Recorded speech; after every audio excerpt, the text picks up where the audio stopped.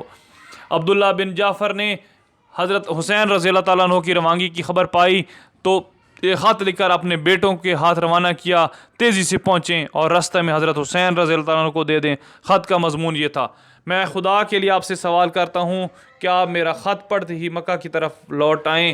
میں محض خیر خواہانہ عرض کر رہا ہوں، مجھے آپ کی ہلاکت کا خطرہ ہے، اور خوف ہے کہ آپ کے سب اہل بیت اور اصحاب کو ختم کر دیا جائے گا، اور اگر خدا نخواستہ آپ آج ہلاک ہو گئے تو زمین کا نور بجھ جائے گا، کیونکہ آپ مسلمانوں کے پیشوا اور ان کی آخری امید ہیں۔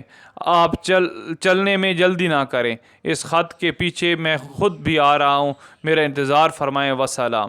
یہ خط لکھ کر عبداللہ بن جعفر رضی اللہ تعالیٰ عنہ نے پہلے یہ کام کیا کہ یزید کی طرف سے والی مکہ عمر بن سعید کے پاس تشریف لے گئے اور اس سے کہا کہ آپ حضرت حسین رضی اللہ تعالیٰ عنہ کے لیے ایک پروانہ امان کا لکھ دیں، اور ان سے اس کا بھی وعدہ تحریری دے دیں کہ اگر وہ واپس آ جائیں تو ان کے ساتھ مکہ میں اچھا سلوک کیا جائے گا۔ عامل مکہ عمر بن سعید نے پروانہ لکھ دیا اور عبداللہ بن جعفر کے ساتھ اپنے بھائی یحییٰ بن سعید کو بھی حضرت حسین کی طرف بھیجا۔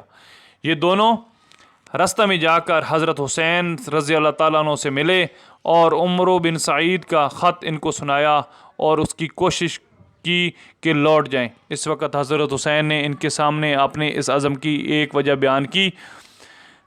حضرت حسین کا خواب اور ان کے عزم مصمم کی ایک وجہ یہ ہے کہ انہوں نے کہا کہ میں نے رسول صلی اللہ علیہ وسلم کو خواب میں دیکھا ہے اور مجھے آپ کی طرف سے ایک حکم دیا گیا ہے، میں اس حکم کی بجا آوری کے لیے جا رہا ہوں، خواہ مجھ پر کچھ بھی گزرے۔ انہوں نے پوچھا کہ وہ خواب کیا ہے؟ فرمایا کہ آج تک میں نے وہ خواب کسی سے بیان کیا ہے، نہ کروں گا، یہاں تک کہ میں اپنے پروردگار سے جا ملوں۔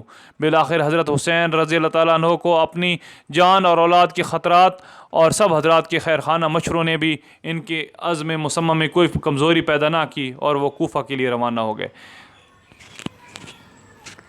ابن زیاد جو کوفہ پر اسی لیے حاکم مقرر کیا گیا تھا کہ وہ حضرت حسین کے مقابلے میں سخت سمجھا گیا، اس کو جب حضرت حسین کی روانگی کی اطلاع ملی تو اس نے اپنی پولیس کے افسر حسین بن نمیر کو آگے بھیجا کہ قادسیہ پہنچ کر مقابلہ کی تیاری کرے۔ حضرت حسین رضی اللہ تعالیٰ عنہ مقام حاجر پر پہنچے تو اہل کوفہ کے نام ایک خط لکھ کر قیس بن مسرت کے ہاتھ روانہ کیا۔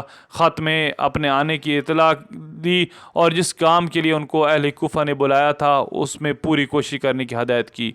اور قیس جب یہ خط لے کر قادسیہ تک پہنچا تو یہاں ابن زیاد کی پولیس کے انتظامات تھے، ان کو گرفتار کر کے ابن زیاد کے پاس بھیج دیا گیا۔